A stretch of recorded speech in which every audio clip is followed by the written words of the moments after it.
All righty, welcome to Real Talk AI and Cyber Now. My name is Ron Hicks. I'm your host. I'm here with my co-host, Mr. Joel Hawbaker. What's going on, man? Hey Ron, happy Friday.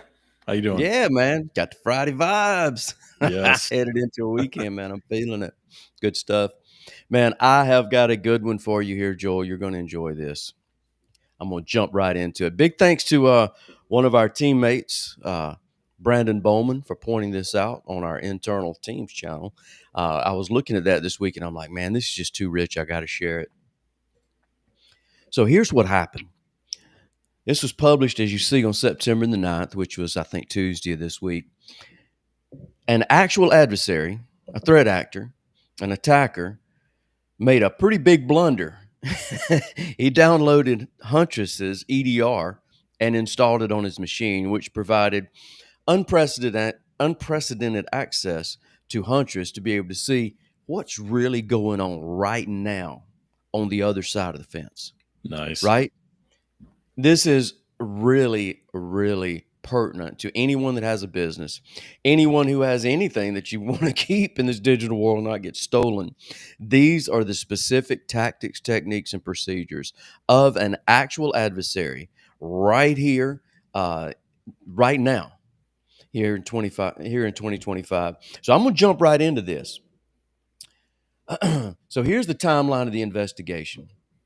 July the 9th at 11:57, the threat actor installs Huntress agent. So those of you who may not be familiar with Huntress, Huntress is an EDR company. They provide managed EDR services. We personally like them a lot. By the way, if you need an EDR, you come to the right place. Not only do we do Huntress, we do several others, and we can give you an example of which one you may want for this, which one you may want that, advantages and disadvantages. Which brings up another topic. Why should you even buy stuff from us? There's a real misunderstanding around IT channel partners, Joel. I run into this week. We were talking about it with a potential client, and they're like, "Well, why should I buy it from you guys? Why don't I just go buy it myself direct?" And that's a really good question. A lot of people think that somehow we're in the middle and we're marking it up and cutting out the middleman is a good thing. That's not how it works. We're channel partners. So what we do is we leverage the buying power of many customers to Yep. allow you to buy it from us cheaper than you could buy it from yourself. And now, how's that for a win-win?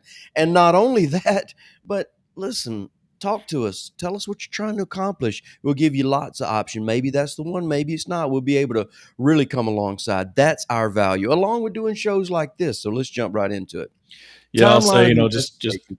just off of that, Ron, sorry to interrupt, but Yeah. reminds me a couple years ago I had some mods done on my truck. And I could have gone out and picked out all the parts and bought them myself. But my mechanic was like, well, hey, you know what? Because he wants to make some money on it, right? So he's like, you know what, let me get those for you. Okay. And I'm like, all right, well, tell me what you can get them for, right? He comes back with a price cheaper than what I could buy them for. And now he's all happy to support it, right? To be there for me. I text him whenever I got questions about stuff, and he's my guy for my truck, right? So it cost me less money and I have better support. Makes sense. Classic win-win. We say that all the time with us. I mean, think about it. Wouldn't you like to have one of us on your team, on your IT team? You can. Yeah, Just come on board. We help people all the time. So we are more than willing to help. This is what we do because we love it. And it's absolutely a win-win. We make sure it's a win-win or we wouldn't do it. So 100%. timeline of the investigation. Threat actor installs Huntress agent on July the 9th at 11:57. Huntress agent raises signals for indicators of compromise and antivirus alerts. Notice the timeline. That didn't take long. Some The weird going master on has with become the grasshopper. this one. SOC analyst investigates and triages the alerts here on July the 9th. On July the 9th, while investigating alerts, SOC analysts determine malicious indicators, including threat actor interacting with malware logs, compromised cookies, victim credentials, attempting to compromise victim accounts, host name matched machine name from previous tracked incidents. Uh-oh. So they're already this particular host name, this particular device, his laptop or whatever, is already on their radar from other attacks. And so they're like, uh-oh, what's going on here? So the SOC analysts further corroborate malicious indicators with past historic artifacts from previous months. and SOC analysts forcibly uninstalled the agent July the 9th at 1321. Note, a previous version of this post suggested that the threat actor had uninstalled the agent. This is where our EDR data drops off, as they may have become aware of us and uninstalled the agent. For transparency's sake, this is not accurate. We circled back with the SOC after the writing of this blog to verify the exact nature of the agent uninstalled. And they verified that they had forcibly uninstalled it when they had sufficient evidence to determine the endpoint was being used by a threat actor.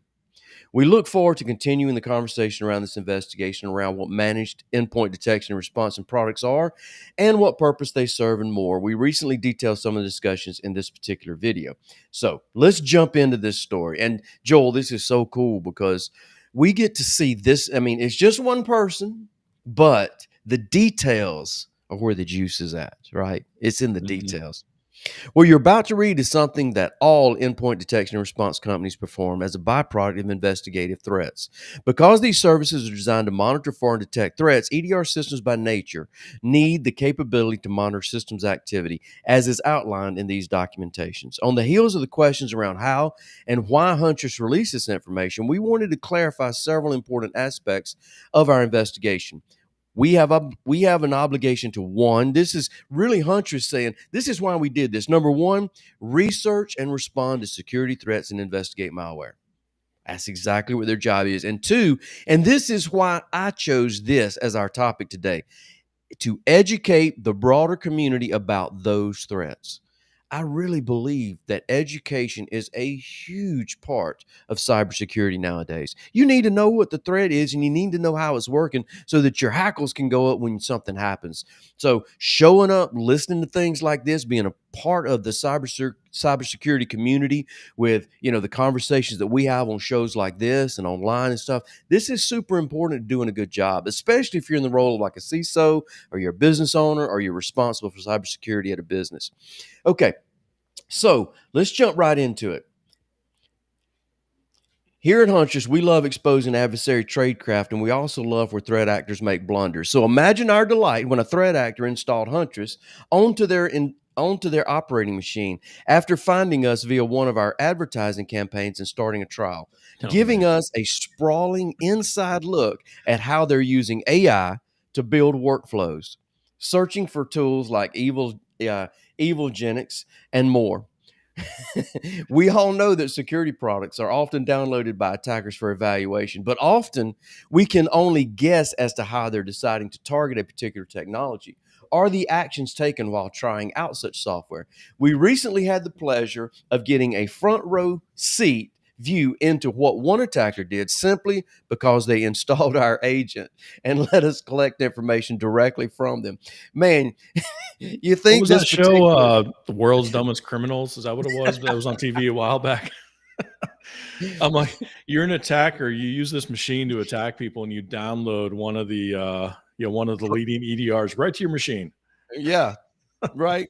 So, how did we get here? Like most good stories, this one starts in the middle and works its way back and forth. Let's start with how this person of interest got our attention. One of the tricks of the trade to get people interested in our products is through advertising. As such, we run ads to help lead potential customers to our products, as we do here at Valenture. An adverse effect here might be garnering some unwanted attention as well, such as the setting for the beginning of this adventure. It all started with a nicely placed Google ad. The attacker tripped across our ad while researching another security solution, Bitdefender. We confirmed this is how they found us by examining their Google Chrome browser history.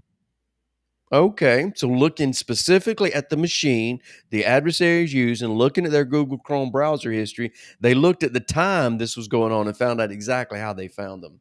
So here it is. So when you type in Bitdefender, you see Bitdefender come up, and you also see sponsored Huntress right here. So that's where they found them. So it appears that the attacker became interested in Huntress while simultaneously trying out Bitdefender. After hitting our comparison page, they could hardly contain themselves and started a trial immediately. We're able to follow their journey through their Chrome history as seen right here. So you can see here, threat actor searches here for Bitdefender, and then comes up with Huntress and Bitdefender, Huntress versus Bitdefender, Bitdefender, log on Bitdefender, start your Huntress trial. And there they go. They started a Huntress trial. Man. It's no secret that threat actors may install security products for research purposes or even for legitimate use. And in fact, the adversary was interested in other security products in addition to Bitdefender and Huntress. It goes on here to Malwarebytes and so forth.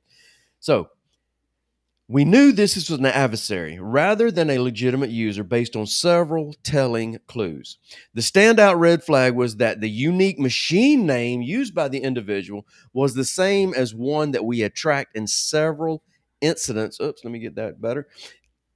Had tracked in several incidents prior to this event. Further investigation revealed other clues, such as the threat actor's browser history, which appeared to show them trying to actively target organizations, craft phishing messages, find and access running instances of Evilgenics, and more.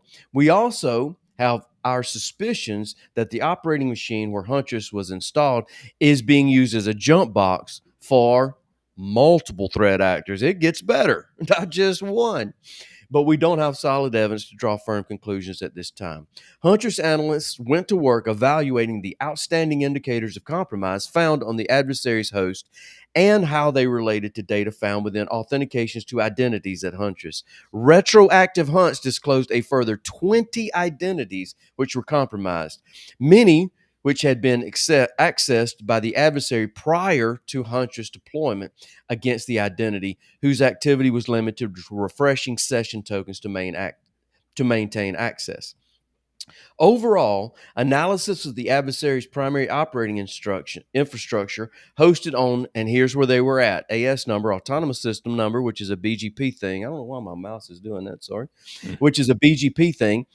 Here's where they come out of: this AS12 whatever in Canada, also known as Virtuo, disclosed a pattern of access over 2,471 unique identities spanning the last 2 weeks.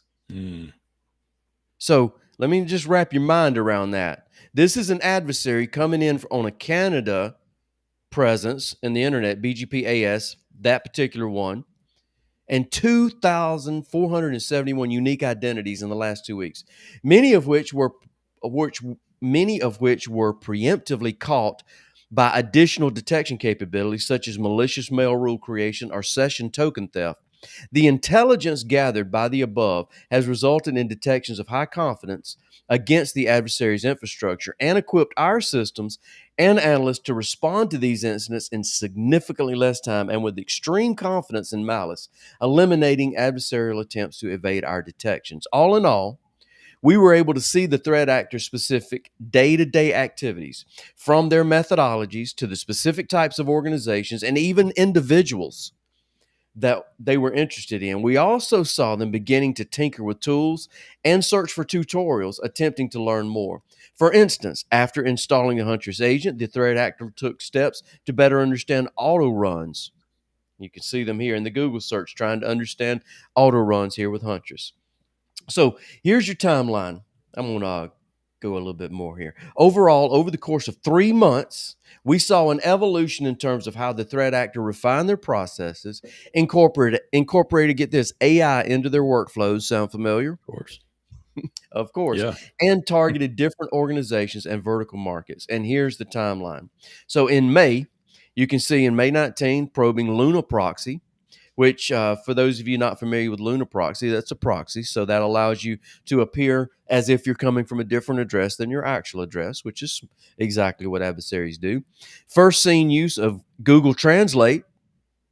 So not just in their own language, but also crafting attacks in different languages. Probing for NST browser, May 25th. First sign into Make platform. What's Make, Joel? You recognize that? Yeah. Yeah. AI. Yeah, that's Yep. a AI automation platform. Yep. Mm-hmm. Extensive research into Nigerian Bitcoin and crypto companies and other businesses. Okay. And in June, Evilgenics instant search and login, Luna proxy usage, again, right here. June 26, use of AI writing assistant. Hey, just like us. What? AI makes a Randomly? writer out of everyone nowadays, right? June Yep. 27, integration of Telegram bot with Make. Okay. Further reliance on Make for workflows.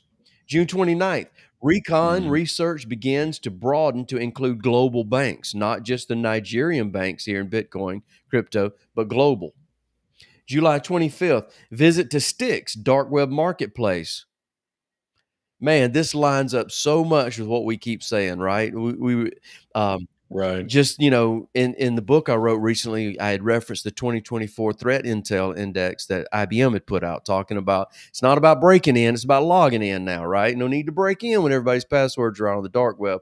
And here we see very clearly in July of 2025 a threat actor visiting this particular Stix dark web marketplace looking for credentials. Yep. July 8th. Well, it just anything like this just pulls back the curtain and helps people to see that, it's a real person doing things that, that makes sense. I mean, he's just trying to find a way to set up something that's going to automate, make his life easier, find the credentials he needs, get the access he needs, whatever it may be. And it's not what you see in the movies, right? It's not a it's not something super sophisticated, right? So there are ways to protect against this. Like you said, it's exactly what we talk about All all the the time. time, all the time. Mhm. July 8th, sign up with Built With platform. Again, what kind of technologies are being used by the company? And so that I can attack some of those technologies to find a back way in, right? Supply chain attack. July Yep. 8th, start of research into software development companies and their customers. July 9th, start of the Huntress trial. So you can see here on July 9th where they install the agent, so they were able to go back months and look. Attacker Wow. methodologies, use of AI for operational efficiency. This just made me laugh. Oh, the Chrome browser history gave a firsthand look at how the adversary is using AI tools to increase the operational efficiency of their workflows. This is just funny because this is exactly what we're doing. I mean, it's just astounding. We talk about staying ahead of your competitors, man. Stay ahead of your attackers, right? I mean, get on it because these guys, excuse me, these guys are enterprising. They're out there making use of anything they can to stay Man, ahead. Joel, it's like we've said several times. We talk about the difference in an actual adversary and a person who's hired as a cybersecurity professional to protect a company. That adversary is not going to get paid unless they win. That Right. blue teamer, that cybersecurity individual at the company, they get paid if they show up 9 to 5. Yeah, That's a difference, man. It just is. it is. While there have previously been many reports on how cyber criminals are using AI based on indicators of phishing emails and landing page content, this is the first time that we have a close-up view of a threat actor embedding AI into their operations in order to automate and speed up their workflow. On May 25th, the threat actor signed up for Make.com, which is legitimate workflow automation software, before researching the platform's Telegram bot integration. So they're using AI, Make.com specifically, to automate attacks against users who are using Telegram. That's what they're doing. Uh, the threat actor then poked around several FAQ sites to better understand how Telegram bot APIs work and how to set up webhooks. So look at them. See, this is where I would have stopped right there. Dude, use AI to help you with that. What are you poking around forums for? Come on. Right. Seriously. Right. So this would be a junior or beginner level AI user, right? If you're still poking around forums for Right. stuff and Google fooing, what's that? What's the saying that 2020 called and needs their whatever Google foo back? I mean, that's not the way it's done Yeah. nowadays. Yeah, so here they go. They're looking. The threat actor signs up for Make automation software here. The threat actor explores Telegram bot integration here. You can see here the threat actor researches Telegram bots and webhooks here, again, from Google. Telegram bot API docs, Google search. He's still Google fooing, Joel. But man, I tell you, we've said it before, if they would just put this effort towards something legitimate. I mean, this is a guy out there who is putting in effort, putting in time, research, and trying to figure it out, trying to build something, right? Like, I love to see that on the right side of the fence, engineers that are out there trying to get better at something and build something. Just so much effort towards trying to steal from people. Joel, I can only speak from my experience. I live in America. I consider myself very blessed, and I always have. And opportunities Mhm. have been there that if I'll apply myself and try, there's the opportunity for success and advancement and money and stuff like that. I can only think that other countries do not have these same opportunities, and some very bright, hardworking, dare I say, talented, motivated individuals head down the wrong path. Perhaps because that's an easier path to head down. Perhaps because they don't have any other options. I don't know. Yeah. Yeah, my only pushback on that would be that, well, this opportunity that I'm assuming it's a he, I guess we don't know who this is, but it's taking to attack other people. He's attacking other people through the internet and attacking other people in other Yes, countries, right? So could you not do the same? Now, maybe there's some work regulations, I don't know, but could you not do the same to work remotely for somebody in another country and make money? possibly, possibly, possibly. Maybe. Like, he's got the connection, he's got the internet, he's got the drive, he's got some Yeah. know-how. So, anyway, big conversation around that, but still. It's true though. I mean, this Yeah, isn't like talking about just vague things. This is a real person. Just like it's a real person yeah, that he's attacking. This is real crime. It really yep, is. Over time, the threat actors started to get a better grasp on how they could use make.com for specific workflows. And their browser history shows them starting to rely more heavily on the platform. By the time June 29th rolled around, the threat actor had fully developed their workflow with Make. Look at that. They had fully developed their workflow with Make. That's more mhm, progress and than some of some sometimes I see with others, right? As seen in Figure 8, right, the threat actor would first identify the organizations of interest, typically after receiving a tip from Telegram, before using Google Translate to translate or craft messages related to these organizations. While we don't have detailed insight into how the threat actor was using Make for these specific workflows, we can see that it was part of the process to automate specific functions. And here you can see that the threat actor using Make, integration CSV here, and the threat actor using Google Translate here. It looks like this looks like a Bank of Bogota, if I had to guess. Is that what it looks like to you? it The does. Banco de Bogota? Yeah, man, you're Hmm. bilingual. The threat actor also appeared to be interested in other AI tools to help with data generation and writing. We saw Google searches for free AI no sign up and CSV generator AI. So they're looking for AI where they don't have to create a sign up, even though it's free with a sign up. They want one that you don't have to sign up for at all. We also Right, saw the threat actor using Toolbaz AI, which is a writing assistant, the CSV spreadsheet generator feature of DocsBot AI, which is an AI chatbot tool, and the AI data generator feature of Explo AI, which is an embedded analytics tool. So it looks like they're finding and running instances of evil Genix. I wonder why.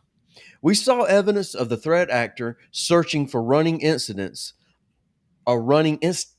rather of the evil Genix man in the middle attack framework.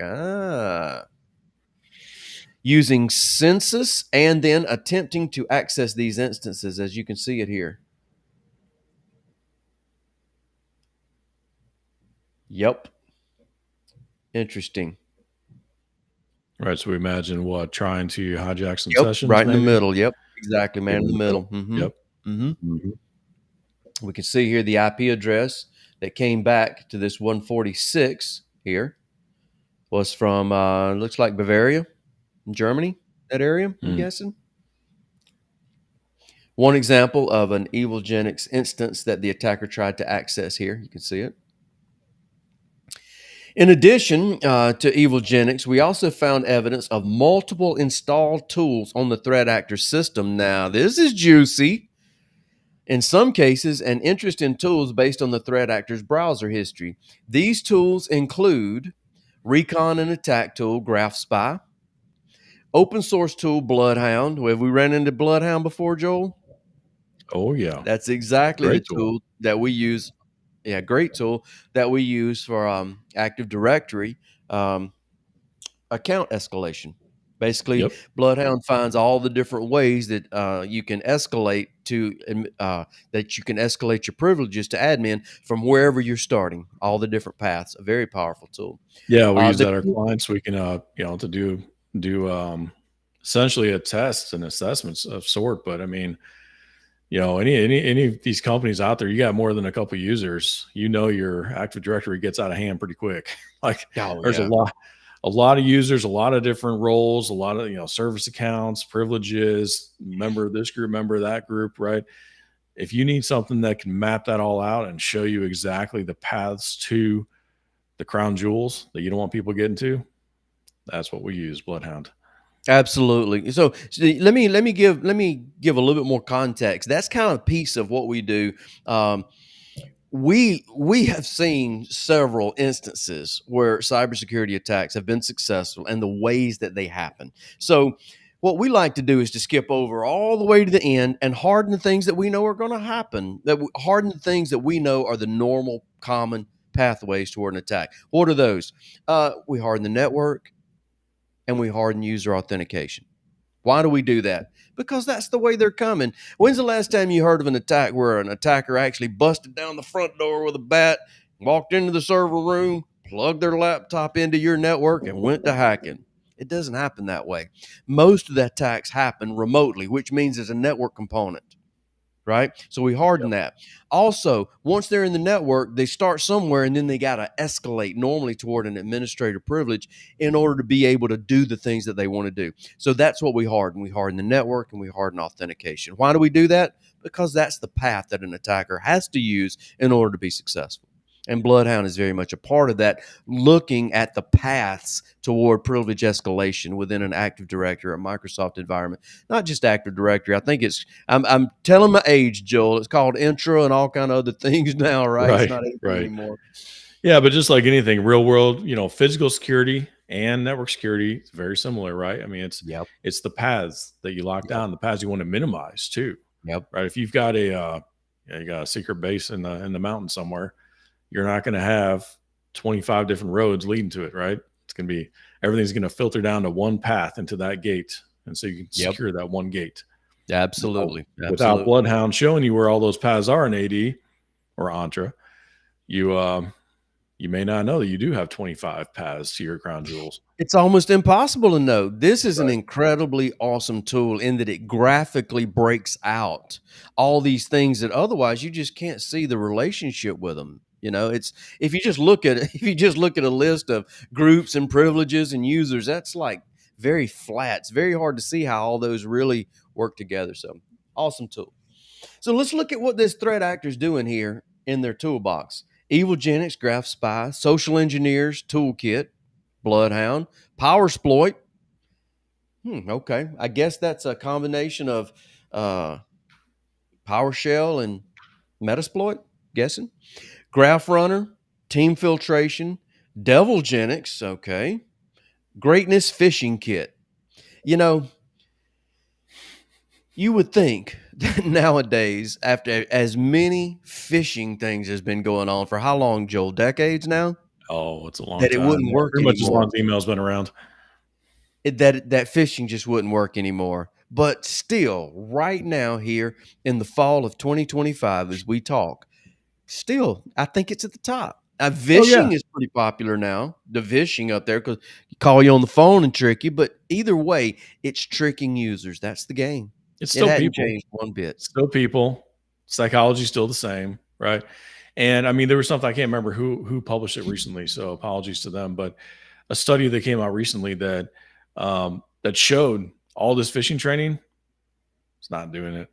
It's not bringing the attacks down, right? It's it, do we say get rid of all of that? No, I wouldn't do that, but it can't be the one thing you rely on. There's so much more to it, right? There you got to have actual. You can't just say, well, if this guy gets tricked, the bad guys get in. Well, no, if this guy gets tricked, then something else. There's layered security behind that, right? Yes, But yes, absolutely. but it's Defense it's in it's depth. interesting because so many companies I think have put their hopes and dreams into phishing training, thinking that that'll be the end all be all. If we can just get people to, just get them educated on that, and it'll all stop. Like, it doesn't. Even the experts, because the phishing gets better and better every year too. So even It the does. experts, can get tricked by a really well crafted phishing email. Well, look at this threat actor. What are they doing? They're using AI. They're using Google Translate. They're using the tools of today to make Yep, sure that this message slips by. I mean, the exactly. days of looking for misspelled words and punctuation are long gone. In fact, misspelled words and punctuation, it probably is a person now. Right. Funny how that flipped, huh?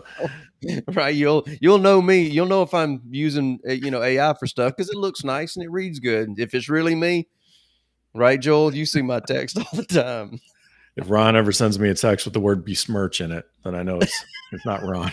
Yeah, exactly. You'll know that was definitely not Hicks. No way.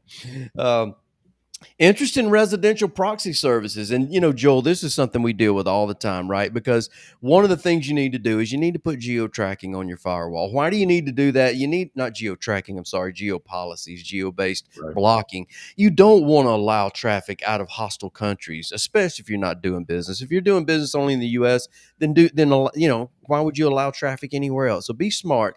But that's just a layer, like you said, Joel. It's a defense in depth, multiple layers. So this is one of the ways to get around things like that, because that's one of the things that intelligent companies do is they block where traffic is coming from. Proxy services trick the system, right? You're able to proxy in somewhere and come from there, so it makes it look like you're coming out of Canada as opposed to wherever you're actually coming out of.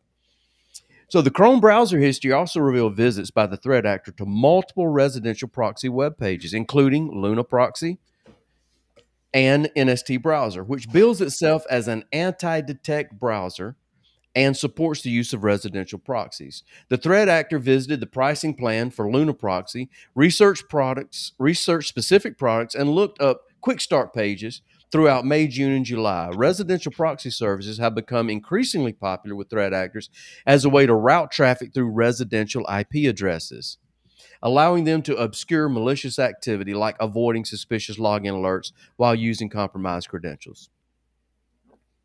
So, it's really tough on us at this end, man. We really deal with these firewalls. A lot of times, a firewall, in order to provide VPNs, which normally a firewall at the edge of your company is what you're VPNing into. It's your VPN server. You got to open up 443 to the internet, right? And so many times you're not able to filter where the IP addresses are coming from. Do you know, Joel, every place that all of the employees' IP addresses are going to come from? The Starbucks, their house, their Of course cell not. phone carrier. You don't know, Yeah. so it's very difficult to lock things down based on source IP addressing. So these folks take advantage of that by specifically trying to look like a residential IP, like a normal user would.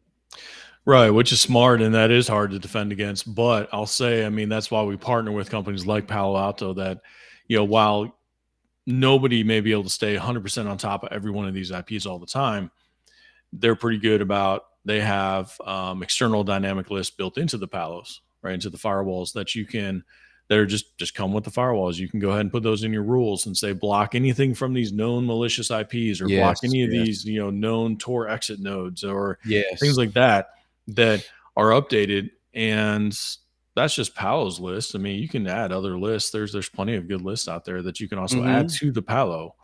And that's what we do. That's part of our best practice when we deploy a firewall, is that we knock all that down at the beginning of the rule list, and then we get down to the legitimate traffic, right? So you really filter out a lot of the noise at first. And as someone uses something like Luna Proxy and they continue to do bad things, they get on the radar of a lot of these intelligence companies and research companies.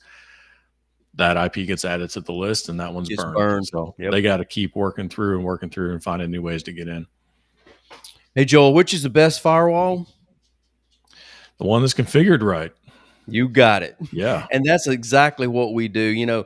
Regardless of the firewall, you got to configure it. But I have to admit, man, like I said, I'm a Palo fanboy. One of the reasons I really like Palo is they make it easy. They make, like you're saying, a object, a dynamic object. All I have to do is create a security policy and stick that object in there. And Paolo will update that object with all the Right. new things. So I don't have to do it. That's amazing. That is awesome, man.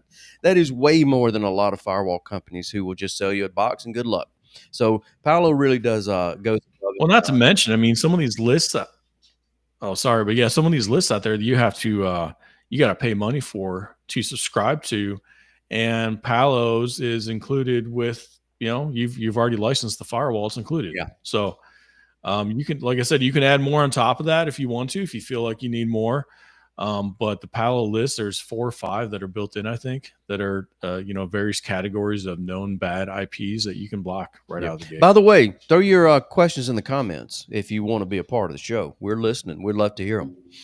Research and recon methods. The Chrome browser history entries also gave us a close view of the attacker's recon methods. The threat actor spent a lot of time researching companies across different sectors, from specific banks to top real estate companies in the US, also looking up real estate agents in California. The threat actor didn't just search for individual companies, they also looked at all parts of the ecosystem surrounding organizations of interest, from their customer bases to associated third party companies across the what? Supply chain. Yep.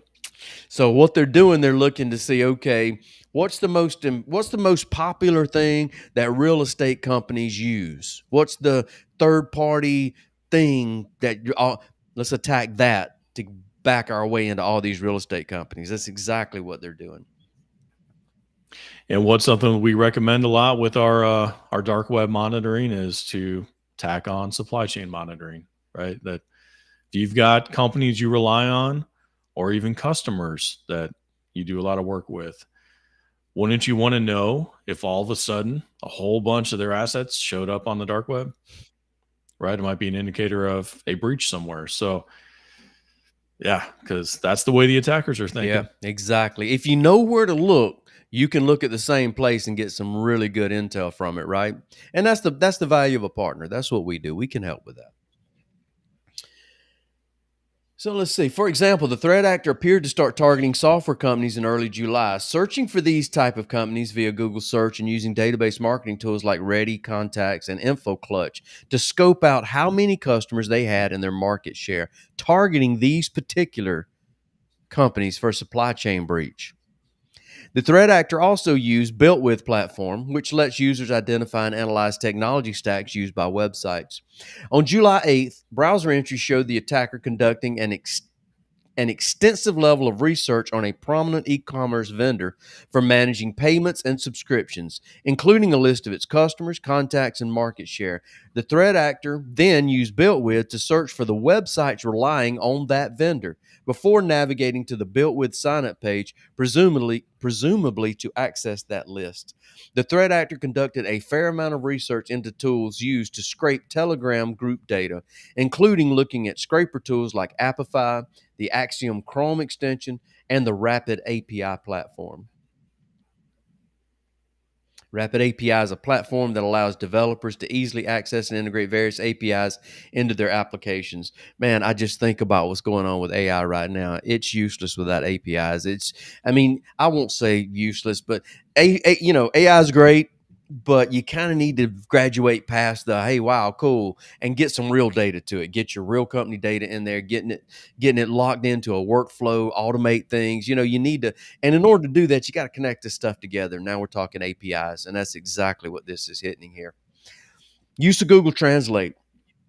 The threat actor used Google Translate extensively, and Chrome browser shows them first visiting bank websites and then using the translation platform, likely to assist in crafting phishing-related messages. And you can see them here. Thai detected to English. Hmm. That's a big clue there, isn't it? Who speaks Thai? Right. Man, I want to say it might be someone in that land of Thai. Thailand, maybe. The attacker, and I'm guessing, Maybe. the attacker often used URL scan to get information about various websites, just like we do. Tips appear to have come in via Telegram using the get updates method, as you can see here. Look, there's the Banco Colombia right there. I'm thinking this person's attacking banks in Latin America. It certainly Trying to. looks that way, doesn't it? So here we see Spanish detected and then English with the Google Translate message. So what is it? What does the message say in the phishing spam that he's trying to send out? Uh, Entry to payment area completed, cell phone number, selected service, option bill payment amount. Okay. All right. Content, new log. Looks like a new log bank from the bank here. Is the content or new login? Ah, there's the there it is. Would you mind putting in your username and password so that I can sell them on the dark web to sticks specifically? So yeah, see exactly what's going on here. This adversary looks like someone who's just making money from stealing username and passwords and selling them. That looks like exactly what's happening here. There were Hmm. several entries in the browser history that showed up that showed use of Google Translate to translate messages from Portuguese to English, alongside browsing banks in Brazil. Then evidence of crafting messages later on in their history, as you can see here. Again, here username, password. Again here. Again here. Dark web, sticks market. Man, Joel, is this interesting or what? Actual details, the real deal, right? This is exactly what's It going on. really is. We also saw the threat actor expressed interest in Stix Marketplace here, a dark web forum that's been around since 2023 and was recently called a rising star for stealer logs, stolen creds, and laundering services by researchers. After doing some initial research on Stix, as well as other Telegram chat groups and channels, they decided to check out the site for themselves, registering for an account before perusing the catalog of voice over IP accounts, stealer logs, SIM cards, and more. Here you can see them on the Stix Market website and what they're looking for. So they're buying top 10 dark web Telegram chat groups and channels right here. Okay. Sock Radar. Stix Market is the dark web's rising star. So it looks like the actor actually found from Sock Radar here, top 10 dark web Telegram places, Hmm. Stix, and then went there. See the search here? And then they Interesting. went to Yeah. Stix Yeah. Marketplace after they found out about it here online on social media from this post. Hope Sticks paid Stock Radar for that. Right? EDR activities. Rarely do you ever get the chance to actually shoulder surf a real threat actor. We had such an opportunity when they installed our agent. It starts out mundane enough. We don't know. They must have dreamed. We don't know what they must have dreamed about after ending their shift at 2 a.m. UTC the previous night.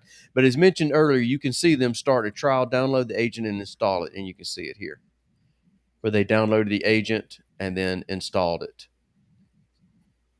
The most interesting activity for the start of their day on July the 9th was browsing to URLscan.io to inspect login. This particular URL. Shortly after, they logged into make.com and began working on a project called Voltage Office 356 bot. Notice the typo. Wonder what they're going on here. Wonder what they're making here in this Office 365 Voltage project. Wonder if we're trying to. You think they're trying to make a man in the middle URL page for Office and get some usernames and passwords off of it, based on what they were doing with the banks in Brazil? I'll bet that's what they're Yeah. doing. Yep. Seems to match their It MO for certainly sure. does. And as you can see here, URL query, log in here. You can see, look at that. Looks like a login page for Microsoft there. Yep. Yep. Telegram bot detected. Here, you can see. So there's evidence that the threat actor had access to cookie data for two different individuals and accessed them via Notepad plus plus. At least they're not using Notepad. At least they went with the good stuff, plus plus. You know, Joel, this is just another IT person like us using the same tools, but for bad instead of good. You know, the They more you really look at the are. details, these are just such common things.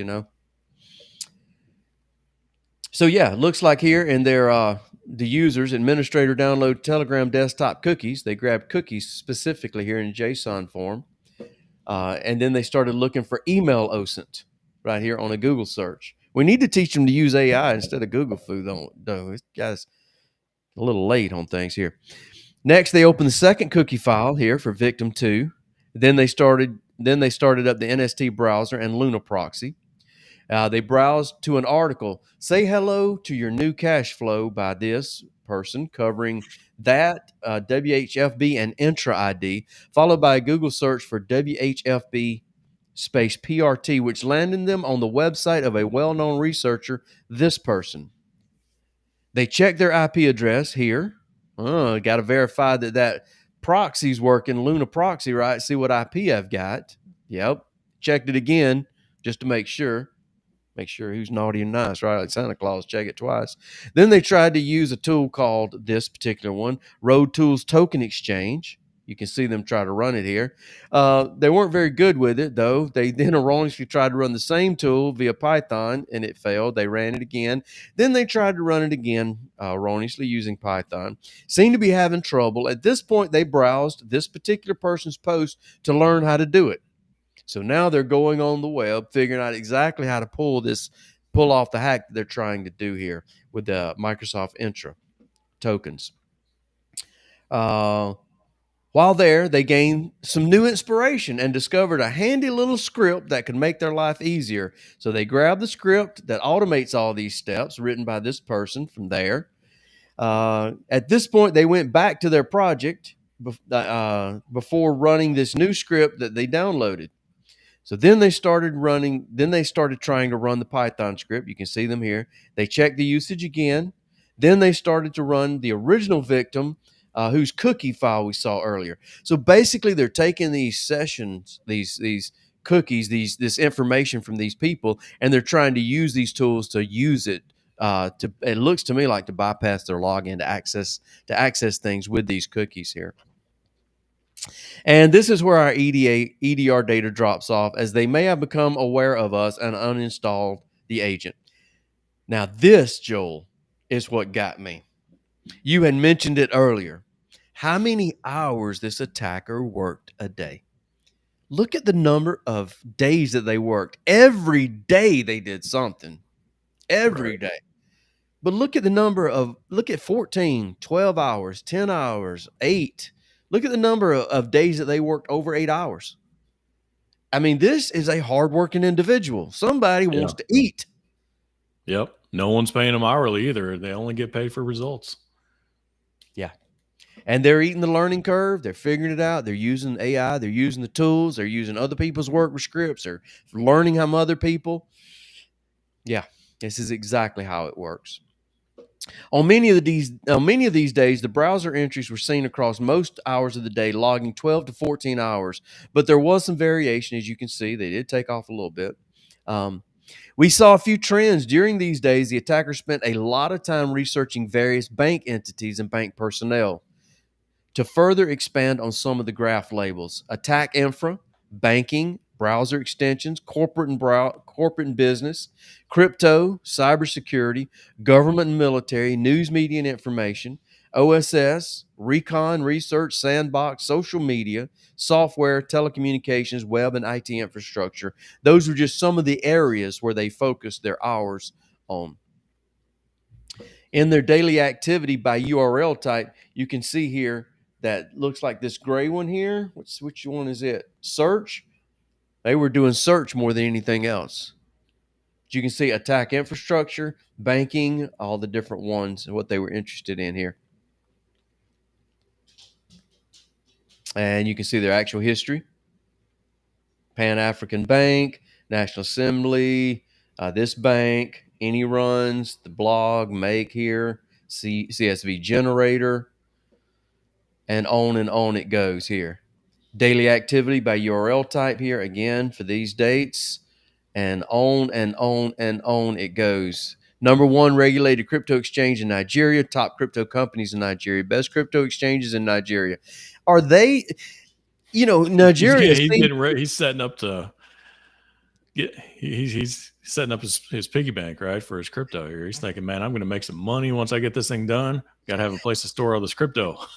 I was thinking he's stealing money from the drug dealer instead of having to sell the drugs himself. I mean, there's so many scams running out of Nigeria. Is he trying to scam the Nigerians that have already got the money? Yeah, I get, possibly, unless he's actually in Nigeria. I don't know. Yeah. While we don't Yeah. know where the attacker is based, the machine they had installed our agent upon appeared to be based in the U.S. on the West Coast, based on the machine's internal time zone and IP address. The West Coast of the U.S. So, Joel, Running a maybe they virtual do have machine somewhere, lots of maybe. opportunity. Say again? Could be running a VM somewhere, maybe. Possibly. Or maybe they are in the U.S. and have lots of opportunities to make money legitimately and build a great career, but just choose to be a criminal. Right. That's one of the lists that we talked about with Palo Alto before. One of the dynamic lists that you can use in security rules. That's bulletproof IPs, which tend to be these hosting companies that easy, quick sign up, cheap VMs, no questions asked. Just here's a VM, go do what you want with it, right? Have at it. And the whole hosting company gains a reputation pretty quick Yeah. and gets onto that list Yeah. that Palo will block. Yeah, exactly. Lessons learned. This incident gave us a in-depth information about the day-to-day activities from a threat actor, from the tools they were interested in to the ways they conducted research and approached different aspects of attacks. Upon confirming that the machine name was one used by an adversary, we decided to release these details because they gave an invaluable understanding into the mindset and behaviors of threat actors behind attacks. For other defenders, we hope that this information can help add context around the ways that threat actors conduct research and launch attacks at the back end, and the different types of organizations, tools, and platforms that interest them. And big props to Huntress here again, uh, Right. for putting this blog out. You can find it here. I've highlighted it here. That's where we got this information. I thought, when I read this, I'm like, man, this is valuable. I need to bring some light to this, and the folks that we are around and that depend on us, that receive information from us, I want us to give them great information, valuable things that are going on right now that are real, the details and what they can do about it. So, any last comments here, Joel? Anything, lessons learned on your side, or anything that you would want to add here? Man, I think we said it, but it's just so eye-opening when you see the other side of the war. You see what these people are doing, and you realize it's not such an unattainable thing. Cybersecurity, right? It can be done. You see how these people are operating and how they're trying to attack companies. It's not rocket science. There's just some certain things you got to put in place, which we have. As Ron mentioned before, we've got some frameworks that we use to make sure we cover these attack vectors. It's not that difficult, but it needs to be done. So the question is, do you know if your security is up to snuff? Do you know, are you covering those vectors? And are there some hidden skeletons in the closet you don't know about, that something like Bloodhound might find, or really, our cybersecurity risk assessment would find, right? That can really uncover everything in your environment, your organization that could be a risk to you from a cyber perspective. That's the Absolutely. question. If you don't know that for sure, then reach out to us. Just send us a message on one of these social channels, Facebook, LinkedIn, YouTube, or we'll go ahead and put the link in the chat for our website where you can go ahead and contact us. But if you don't know that for sure, don't keep losing sleep over it, right? Just come on and reach out to us. We'll be happy to talk to you. Very doable nowadays, Joel. It just like anything else. What we focus on gets better. We need to prioritize it. We need to focus on it and get our arms around it. And we need to do some things about it, not just talk about it, right? Exactly. Absolutely. Well, thank you for everybody that has stuck with us this long. I hope you guys got quite a lot out of this. I certainly did. We will catch you next week.